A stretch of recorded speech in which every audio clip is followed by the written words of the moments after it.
Во регионот околу рек Битола има зголемени концентрации на фосфор на земјоделските површини. Покажа анализата на почвата во Пелагонија со посебен акцент на земјата околу рек Битола, која изминатиот период експерти од Македонија и Грција спроведија во рамките на проектот проценка на деградација на почвата и рехабилитациони стратегии за планирање на одржливо искористување на земјиштето Терамет. Во текот на истражувањето најдени се и радиоактивни елементи во пепел во јаловината која се одложува во рек Битола, кои ја надминуваат дозволената граница. Гледаме дека има многу зголемени концентрации на фосфор по земјоделските површини. На тој начин се гледа и зголемен антропоген фактор на ѓубрење. Тоа се примети во преносот на таква прашина, фина прашина и низ воздухот, поради тоа што при самите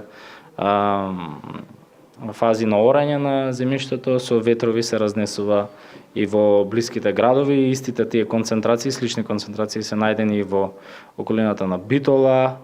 и во близината на градот Прилеп, поради тоа што и самиот венец на ветрови се движи така. Со цел репарација и реставрација на загадените почвени екосистеми, експертите предлагаат неколку мерки, кои во иднина преку правилно управување со искористувањето на земјиштето треба да резултираат со креирање на здрава и одржлива животна средина. Понудени се решенија кои што верувам се во протоколите на рек Битола запишани, тоа е покривање на пепелта со земја, веднаш после изџубрување, после отстранувањето на пепелта, меѓутоа и прскање на пепелта со вода, со што би се оневозможило